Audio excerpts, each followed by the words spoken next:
OK.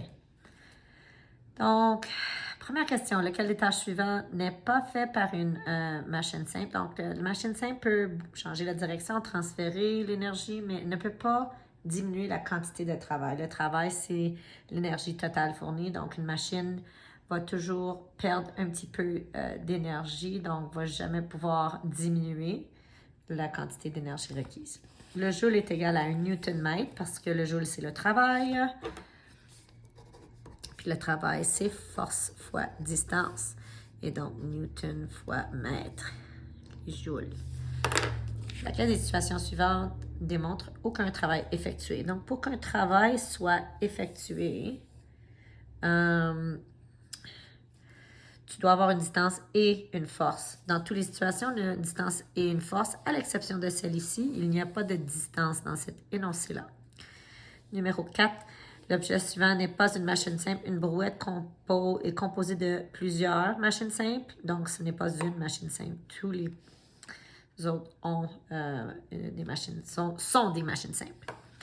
L'équipement de sport est souvent conçu pour répandre la force pour réduire les chances de blessures. Les 3 premiers cas sont des exemples pour réduire les blessures. Des raquettes, snowshoes, ce n'est pas pour réduire des blessures. Okay? C'est pour pouvoir aller dans la neige profonde sans caler. Lequel du suivant n'est pas un système fermé? Un système fermé doit être scellé, sealed.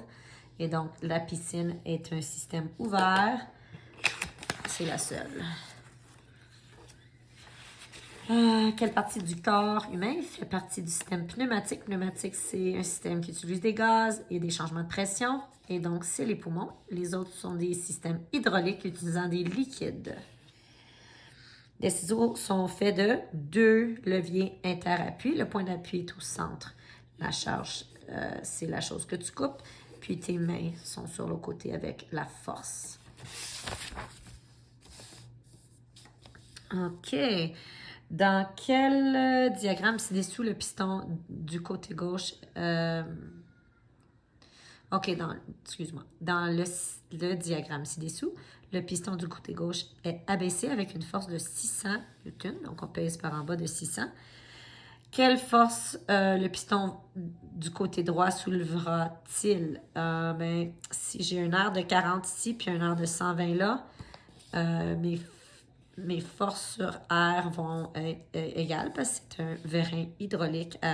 Donc, la loi de Pascal ici fonctionne. La pression va être égale partout. Donc, la pression ici de 600 divisé par 40 va être la même là. Et donc, si je regarde ici, ça me donnerait 15. Et donc, ici, il faudrait que j'aille 15. Donc, oui, je peux le trouver de plusieurs façons. Mais essentiellement, tu peux faire 40, 120, c'est x3. Donc, si je fais ça x3, il faut que je fasse le haut x3 et ça va donner une fraction équivalente. Ou tu peux faire le cross, multiply and divide. Quand on cherche une valeur qui manque, whatever's crisscross, you multiply, you divide by the leftover. 600 fois 20 divisé par 40 va te donner 1800 newtons. Quel est le gain mécanique produit par ici? On voit que c'est 3 fois plus et donc le gain mécanique est de 3. Que se produit quand un gaz est comprimé dans un bac fermé? Donc, puisque les molécules se coincent l'une contre l'autre, il y a une petite friction moléculaire qui veut dire que ça va se réchauffer. Et oui, les particules se rapprochent. La partie d'un levier sur lequel le bras de levier pivote s'appelle un point d'appui. C'est vrai.